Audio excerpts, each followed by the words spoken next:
Shalom à toutes, shalom à toutes. Alors, c'est juste un encouragement comme on le sait, nous sommes à la fin des temps et il est bon de s'encourager les uns les autres. Donc, je vais prendre un passage dans le livre de Jean 1 à partir du verset 38. Pour moi, je vous ai envoyé moissonner là où vous ne vous êtes pas fatigués. D'autres se sont fatigués et vous êtes entrés dans leur travail. La pensée que le Seigneur m'a donnée sur ce verset, c'était par rapport aux différentes visions en fait que le Seigneur peut nous confier à tous. Des petites visions que c'est pas des petites visions, tout ce que le Seigneur donne est grand, voilà. Donc par rapport aux visions que le Seigneur peut nous confier, voilà. Et quand je lisais ce passage, ce verset, c'est vrai que comme on sait, la Bible, quand on lit la Bible, souvent on n'a pas, voilà, le Seigneur peut nous donner différentes illuminations selon le besoin, voilà, selon le besoin de l'esprit en fait, selon ce que lui veut nous enseigner, voilà. Donc je vais encore le lire. Pour moi, je vous ai envoyé moissonner là où vous ne vous êtes pas fatigués. D'autres se sont fatigués et vous êtes entrés dans leur travail. Ce que le Seigneur me faisait comprendre en fait sur ce verset, c'était que le Seigneur, c'est vrai qu'on est un corps, mais dans ce corps en fait, le Seigneur, il y a une catégorie, voilà, il y a une catégorie de personnes comme ça peut être nos anciens, les anciens dans la foi. Il y a une catégorie de personnes que le Seigneur en fait va confier en fait une vision. Et va confier une vision et pour ces personnes en fait, quand le Seigneur va leur confier une vision, le Seigneur va leur imposer une certaine consécration, voilà. Le Seigneur va leur imposer une certaine consécration. Et dans cette vie de consécration, il y aura différentes épreuves, Ils vont vivre différentes épreuves, différentes difficultés, justement pour que cette vision en fait puisse grandir. Pour que cette vision puisse grandir. Et pour accomplir en fait cette vision, le visionnaire, si on peut dire, il peut pas l'accomplir tout seul. Parce qu'on ne peut pas travailler seul, ce n'est pas possible. Donc le Seigneur mettra en fait des personnes à côté en fait de cette personne pour pouvoir en fait travailler avec le visionnaire à des postes différents. Vous voyez? Mais celui qui porte, je veux dire, c'est vrai que c'est Yahweh qui porte, mais le visionnaire est celui qui va porter cette vision, c'est-à-dire que c'est celui qui a reçu, voilà, qui va recevoir la vision. Parce que le jour qu'il recevra la vision, il y a ce qu'on appelle l'enfantement. Et durant en fait cet enfantement, avant la naissance justement de la vision, c'est-à-dire avant que cette vision soit visible en fait aux yeux des hommes, ce visionnaire va vivre ce qu'on appelle les douleurs de l'enfantement. Donc ces douleurs en fait, pendant ces douleurs, le Seigneur va l'enseigner justement à comment en fait faire pour garder en fait l'enfant. Le Seigneur va l'enseigner, va lui donner en fait des enseignements, comment garder l'enfant, comment le protéger. C'est pour ça qu'on parle de consécration. Donc il va donner des recommandations, comment garder l'enfant et comment le protéger même quand l'enfant sera là. Vous voyez? Donc c'est ce visionnaire en fait, il va passer par diverses épreuves, des brisements en fait, durant ces années avant que la vision naît. Vous voyez? Et encore quand la vision naît, Et cette personne qui reçoit, qui a reçu la vision, comment je vais dire, tous ces recommandations, ces enseignements que le Seigneur l'a imposé en fait, il va devoir, ça va l'aider justement, voilà, à garder ses visions. C'est vrai que le Seigneur peut mettre des personnes à côté de cette personne pour travailler avec. Mais l'exigence, voilà, merci, l'exigence l'exigence du Seigneur vis-à-vis en fait de cette personne qui a reçu la vision sera différente des autres. Parce que s'il n'y a plus de visionnaire, bah, la vision elle meurt en fait. Et donc les autres en fait ils viendront pour justement l'aider en fait à accomplir cette mission que le Seigneur l'a confiée. Voyez? Et il y a parfois les visionnaires, ils peuvent vivre certains combats que d'autres en fait ne connaissent même pas et qui ne vont même peut-être jamais expérimenter en fait. Voyez? Et c'est pour ça que ce verset dit, pour moi je vous ai envoyé moissonner là où vous ne vous êtes pas fatigué. Voyez? Donc je comprends, moi ce que le Seigneur me faisait comprendre, c'est qu'il y a des personnes qui vont se fatiguer. Fatigués, mais ce n'est pas dans le mauvais sens. Fatigués dans le bon sens, ça veut dire qu'ils vont travailler dur afin que la vision en fait avance, afin que la vision en fait prenne la hauteur, je veux dire. Afin que la vision se réalise. Donc en fait, tout repose en fait, c'est vrai sur Yahweh, mais tout repose sur ces personnes-là. Spécifiquement, ces visionnaires-là, ça veut dire que tout dépend d'eux. Tout dépend d'eux en fait. Cette catégorie de personnes, ils sont un peu comme on dirait les bergers. Ils sont un peu comme un berger, voilà. Parce qu'un berger, quand on regarde un berger, on sait comment il est avec les brebis. Les brebis, eux, ils peuvent dormir la nuit. Mais le berger, il veille. Il dort peu. Il dort peu parce qu'il doit veiller en fait il doit veiller à ce que le loup ne vienne pas dévorer en fait les brebis. Alléluia. Donc il va devoir veiller. Donc c'est quelqu'un qui ne dort peu. Il dort peu. Donc il est comme Yoshua en fait. Parce que Yoshua, la Bible nous dit en fait qu'il c'est le lion de la tribu de Juda qui ne dort ni ne sommeille. Vous voyez? Donc, voilà, c'est pour ça que le Seigneur, dans ce passage, qui me donnait, en fait, je comprenais ça. Je dis, waouh, Seigneur, c'est vrai. Elle dit, d'autres se sont fatigués et vous êtes rentrés dans leur travail.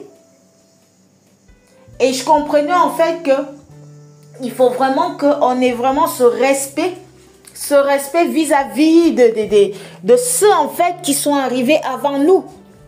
Le respect, en fait, vis-à-vis de ceux à qui le Seigneur a confié en fait cette œuvre à laquelle nous sommes rentrés en fait. Parce que il y a des choses qui peuvent vivre que nous on ne va peut-être jamais expérimenter. On est rentré en fait dans leur travail. Ce travail, parce que parfois quand on voit les œuvres, on croit que le travail a commencé tout de suite. Mais c'est un travail qui a commencé depuis longtemps. Parce qu'avant de voir une œuvre se faire de manière physique, elle commence d'abord spirituellement. Ça veut dire que dès la naissance d'en haut de cette personne, le travail commence là.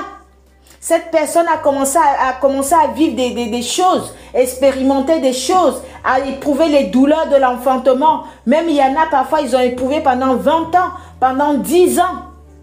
Jusqu'à qu'aujourd'hui, on voit les fruits en fait. Vous voyez, c'est pour ça que quand on voit une œuvre se faire, on ne peut que bénir le Seigneur. On ne peut que encourager en fait cette œuvre en fait que le Seigneur fait à travers un frère ou à travers une sœur. Parce que quand une œuvre commence comme ça, c'est vrai que nous en fait on est souvent pressés. On est trop pressés en fait. On est pressé alors qu'une œuvre, ce n'est pas comme ça qu'une œuvre se passe. Une œuvre, quand elle sort, c'est parce que ça fait déjà des années que le Seigneur est en train de travailler à travers cette personne. Ça fait des années en fait que cette personne éprouve les douleurs de l'enfantement jusqu'à ce que l'œuvre en fait finisse par sortir. Voyez? Et souvent ce que nous on a tendance à faire, c'est que quand nous on va rentrer dans le travail, c'est vrai qu'on peut donner notre avis, mais parfois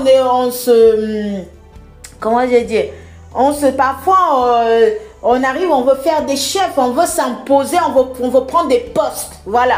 On veut prendre des postes alors que c'est le Seigneur qui doit recommander. Le Seigneur qui doit nous recommander, c'est le Seigneur qui doit nous dire dans quel poste en fait il nous met pour aider justement cette vision à aller plus loin en fait. Voyez? Parce que quand on n'a pas expérimenté certaines choses avec le Seigneur, quand on n'a pas expérimenté certaines choses, certaines difficultés, je donne un exemple. Moi, je suis une maman. Donc, moi, je suis une maman. Et durant voilà, ma grossesse, j'ai pu voir certaines choses que beaucoup à côté n'ont pas forcément vécues. Voyez? Donc, quand l'enfant arrive, seule la maman sait ce qui est bon pour l'enfant. Alléluia. Je vais prendre un passage dans... Je ne vais pas le prendre, mais c'est l'histoire de Manoach et sa femme. Le Seigneur, on voit que la femme de Manoach, c'est dans Juge 13. La femme de Manoach était stérile. Elle n'arrivait pas à enfanter. Parce que le Seigneur, c'est le Seigneur qui avait volontairement fermé sa matrice. Pourquoi? Parce que cet enfant n'était pas n'importe quel enfant. C'était l'enfant dont le Seigneur avait prévu de libérer Israël des Philistins. Voyez? Et donc, quand le temps, en fait, quand ce temps était accompli, le Seigneur est venu vers la femme de Manoach, mère de Samson. Donc, il va arriver sous forme de l'ange de Yahweh. Donc, le Seigneur va dire à la femme de Manoach qu'elle va enfanter un fils qu'elle donnera le nom de Samson. Et quelle recommandation le Seigneur va donner à la mère de Samson? Elle va dire à la mère de Samson que cet enfant ne boira ni vin ni liqueur forte. Voyez? Donc, cette femme savait comment garder cet enfant. Parce qu'une femme qui est enceinte, si elle boit des liqueurs fortes, elle peut perdre l'enfant à tout moment. Voyez? Elle peut perdre l'enfant à tout moment. Voyez? Donc, le Seigneur va donner des recommandations à la femme, comment elle devait faire durant la grossesse et quand bien l'enfant sera là, quelle consécration, merci Seigneur, la consécration que cet enfant devait avoir en fait. Et quand l'ange de Yahweh va partir, la femme va voir son mari, Manoach. Elle va dire à Manoach, il y a un homme qui m'a apparu, l'ange de Yahweh. Il m'a dit que il a dit que je vais enfanter, que j'aurai un fils qui s'appellera, voilà. Et donc, elle va relater cela à Manoach. Manoach revint à cet endroit avec sa femme. Et ce qui m'a vraiment touché, interpellé en fait, vraiment touché sur ce passage, c'est que Manoach va poser une question à l'ange de Yahweh. Manoach va dire à l'ange de Yahweh, quand l'enfant sera là, qu'est-ce que nous devons faire pour l'enfant? Quelle recommandation tu nous donnes pour cet enfant? Qu'est-ce que le Seigneur va dire? Va leur dire. Le Seigneur va dire à Manoach, la femme se chargera de tout ce que je lui ai dit pour cet enfant. Alléluia. Pourquoi? Parce que c'est elle qui avait reçu cette vision. Elle avait reçu la vision parce que c'est aussi l'image d'une vision. Donc, elle a reçu la vision, c'est elle qui a enfanté en fait cette vision qui est Samson. Elle a enfanté cette vision. Donc le Seigneur lui dit, cette femme se chargera de tout ce que je lui ai dit. Pourquoi? Parce que c'est elle qui va porter cet enfant. Alléluia. Donc, c'est elle qui va éprouver les douleurs de l'enfantement par rapport à cet enfant. Donc, ça veut dire que le travail, parce que même quand une femme accouche, on dit elle fait un travail. Il y a un travail qui se fait. Donc, le travail, en fait, c'est elle qui a commencé ce travail. C'est elle qui a fait d'abord ce travail. Et puis, son mari est rentré dans ce travail après la naissance de l'enfant. Il est rentré. Ça veut dire que, merci Seigneur, ça veut dire que quand l'enfant n'est pas encore sorti, celui qui a reçu la vision, c'est lui qui éprouve les douleurs de l'enfantement. C'est lui qui va travailler en sorte que l'enfant arrive jusqu'au bout de la naissance. C'est cette personne qui va travailler en sorte que l'enfant ne sorte pas avant le temps. Afin que l'enfant ne soit pas avorté avant le temps. Mais ceux qui vont rentrer dans le travail sont ceux qui y vont rentrer quand l'enfant sera déjà là. Parce que quand l'enfant vient au monde, ce n'est plus la mère seule qui s'occupe de l'enfant, mais le père aussi, y compris les frères et sœurs qui s'occupent de l'enfant. Alléluia. Amen. Donc, le Seigneur sur ce passage, il me faisait comprendre que il y en a qui se fatiguent, qui vont se fatiguer. Fatigués pas dans le mauvais sens, mais dans le bon sens. Ça veut dire qu'il y en a qui vont éprouver vraiment les douleurs de l'enfantement pour une vision précise. Mais après, quand l'enfant est déjà visible, il va falloir en fait des ouvriers. Il va falloir en fait des frères et sœurs justement pour accompagner en fait cette vision, pour aider en fait cette vision à aller encore plus loin. Parce que une maman ne peut pas élever l'enfant seul. Il faut le père, mais parfois l'aide des frères et sœurs. Même l'éducation nous aide aussi nos enfants et aller à grandir aussi.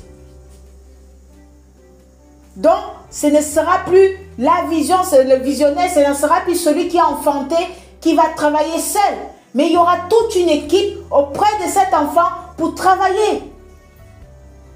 Mais malgré que tout le monde mettra la main à la pâte, seule la mère sait ce qui est bon pour l'enfant.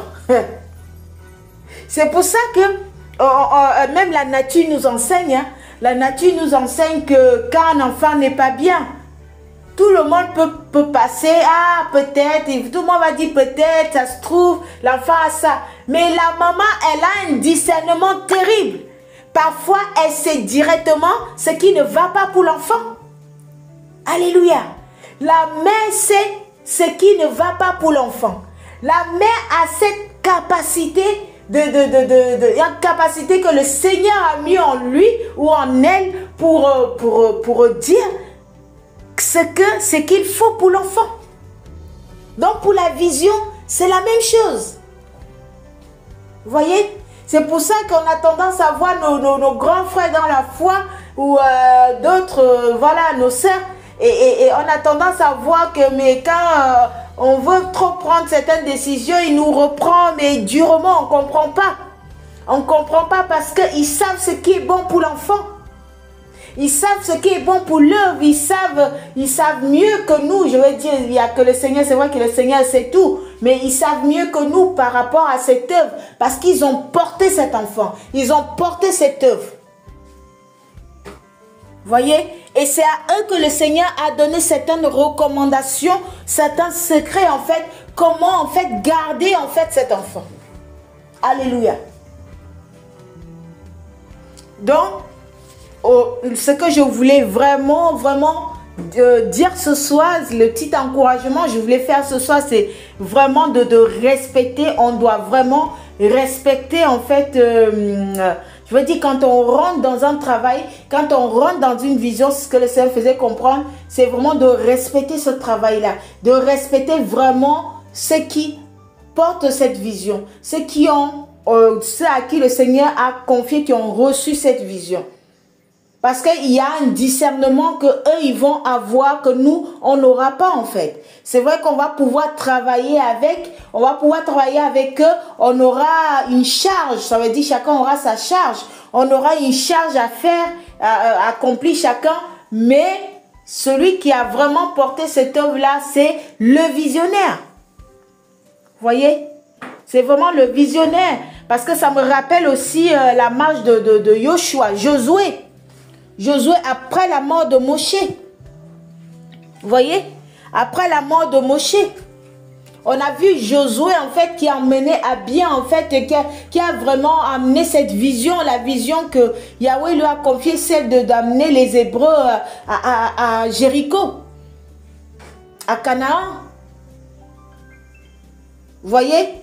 Et la Bible nous dit que c'est le chef de l'armée de Yahweh, c'est-à-dire Joshua, était apparu à Josué.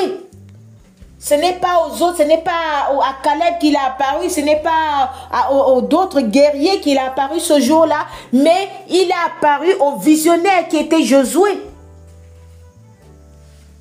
Vous voyez? Et les recommandations que que Moshe avait laissées, ou Yahweh donnait, c'était Josué qui les recevait de la part du Seigneur et qui montrait ce que l'équipe devait faire. C'est vrai que beaucoup, quand on rentre dans une vision par ignorance en fait, ou encore par immaturité, c'est vrai que parfois, la plupart des temps, c'est par ignorance aussi. C'est par ignorance parce que il y a des choses en fait qu'on n'a pas forcément expérimentées en fait, que quand on arrive, on veut imposer en fait nos manières de faire au lieu de proposer, voilà, de proposer. C'est vrai que le Seigneur peut parler aussi à ceux qui sont dans le travail, c'est vrai, mais celui qui aura réellement ce discernement de ce qui est bon et ce qui n'est pas bon pour la vision, c'est le visionnaire. C'est le visionnaire en fait. Vous voyez? Soyez vraiment bénis, soyez encouragés au nom de notre Père Yehoshua.